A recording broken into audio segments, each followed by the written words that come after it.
J'étais en congé hier et donc j'ai pas trop suivi les informations. J'ai pris un petit jour off. Là, je viens d'apprendre en fait que ils ont retrouvé des tablettes de chocolat dans le village de Burin et Madama, juste à côté de nous. Donc la semaine dernière, en fait, on passait en taxi quand on a vu des avions. On se demandait ce qu'ils foutaient là, les avions, parce que forcément, il n'y a pas d'aéroport. L'aéroport, il est à Tel Aviv. Donc, on voyait des avions rôder, 2 avions rôder comme ça, et ils volaient bas. On se demandait ce que ça faisait là. Bon, en général, ils aiment bien empoisonner les terres des Palestiniens. Donc, les cultures, les champs, ce genre de choses. On s'est dit qu'ils devaient certainement jeter des pesticides, ou alors que peut-être ils cherchaient le prisonnier qui s'était évadé dernièrement parce qu'il est de la région de Naplouse. Et là, je me connecte et j'apprends tout bonnement qu'en fait, ils ont trouvé des tablettes de chocolat empoisonnées, donc toxiques, dans le village de Madama et Burin. Ça m'a bouffé la gueule.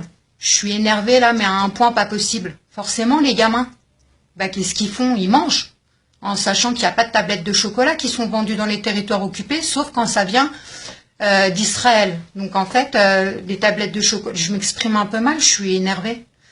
Les tablettes de chocolat qui sont vendues dans les commerces palestiniens, ça vient des territoires de 48, ça vient d'Israël.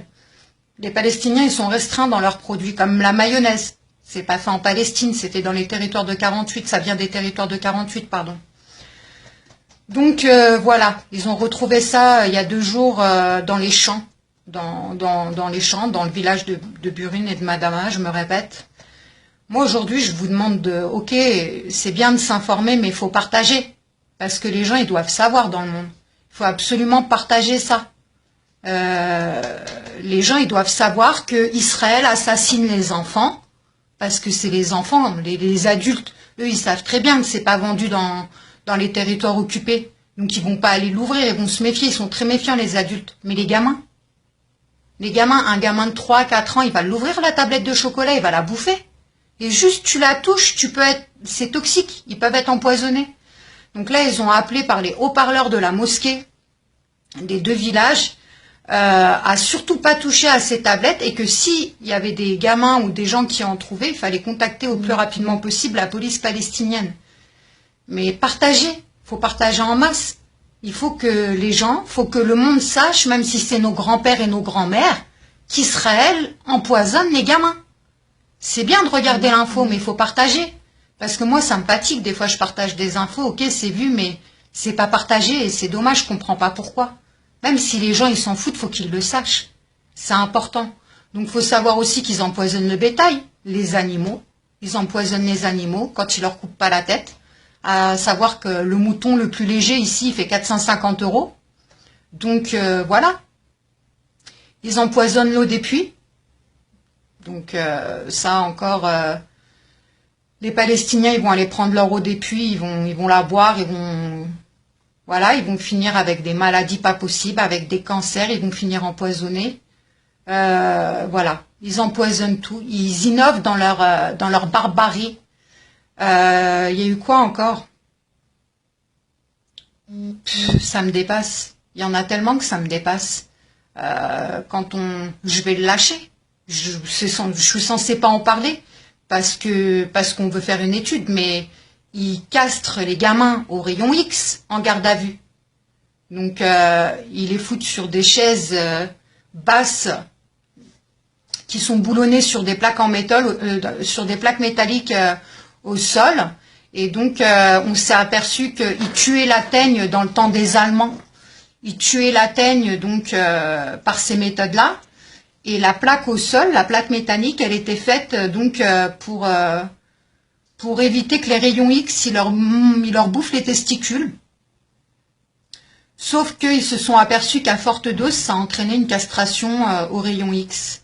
Donc là, quand les gens me disent « Mais pourquoi ils mettent les enfants en garde à vue? Pourquoi les enfants? Et pourquoi des fois ils les gardent que 3-4 jours ?» Voilà, vous avez la réponse. Ils vous les castrent et ils vous les relâchent. Donc Israël, elle tient à buter toute la future génération. Et voilà. Donc je tenais à faire un petit direct pour pousser mon coup de gueule. Je suis super vénère. De bon matin. J'espère que vous partagerez cette info en masse parce que c'est très très grave ce qui vient d'arriver. Et même si c'est la routine pour certains de voir la cruauté d'Israël quotidiennement, les meurtres et compagnie, faut pas laisser passer ça. Faut le partager en masse. J'allais dire faut faire du buzz, mais c'est scandaleux, mais il faut faire du buzz parce que en fait, les gens faut qu'ils sachent. Faut qu'ils sachent. Les gens normaux qui sont, je sais pas moi, qui lisent des informations comme ça, ils peuvent pas rester insensibles, c'est pas possible. Donc ah oui, voilà ce que je voulais dire. Hein. Il y a 2 ans, en 2014, au printemps, il y avait on pouvait trouver dans les mêmes villages, hein, Madama, Burine, des jolies petites boîtes, hein, super décorées, donc qui donnent trop envie de les ouvrir, quoi. Et à l'intérieur, c'est des explosifs. Donc quand tu les ouvres, ça explose. Il y a un mec, Mohamed, il s'est retrouvé amputé de ses 2 mains et de la moitié d'une jambe. Donc voilà, voilà. Israël innove, Israël innove et Israël innove. Voilà, je vais conclure mon direct. Je vais lire vos commentaires par la suite. Partagez, franchement, partagez, parlez-en. Si vous êtes professeur, si vous travaillez dans des grandes entreprises, parlez-en. Il faut en parler, franchement, il faut en parler. Si vous faites, je sais pas, si vous allez à l'université, à la fac, faites des choses, faites des meetings, parlez-en. Vous avez rien à perdre, hein, on va pas venir vous incarcérer parce que vous en parlez. Et elle est là, la liberté d'expression, il faut le dire. Donc voilà, si vous êtes journaliste indépendant, faites des articles, faites des vidéos sur YouTube, j'en sais rien, faites quelque chose, mais moi j'appelle à la solidarité là, parce que franchement, les Palestiniens, ils en ont besoin. Et c'est atroce. C'est atroce parce que les tablettes de chocolat, là, bah, il y a des gamins qui ont dû les toucher. Ou même les gens qui les ont découverts sur le moment, bah, ils ont dû les toucher. J'espère qu'il n'y a personne qui en a mangé, ça on le saura prochainement. Mais bon. Donc voilà. Je tenais à faire un direct parce que peut-être que ça atteindra un petit peu plus de monde et que vous partagerez. Je vous souhaite une bonne journée à tous. Et nous ici, bah, la routine, la merde quoi. Allez, ciao ciao.